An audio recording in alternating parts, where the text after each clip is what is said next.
So, another appliances tips naman tayo, no? So, regarding sa mga television natin, doon sa may mga flat screen TV, big screen, LED man yan, QLED or OLED. So, wag niyo pong punasan yan ng basang-basahan o damp cloth kung tawagin, no? So, iwasan niyo po siyang punasan ng basang-basahan. O, lalo na kakapatay lang ng TV ninyo, medyo warm pa yan, medyo mainit.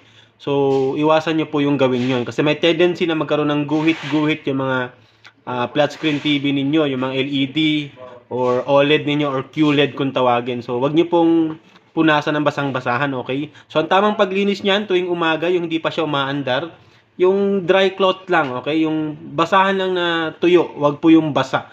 Okay, kung medyo basa man, dapat as in pigang-piga siya and then yung hindi siya mainit, yung hindi pa siya ginagamit para maiwasan yung pagkaguhit ng television ninyo. Okay, so sana nakatulong, Marion TV. Thank you.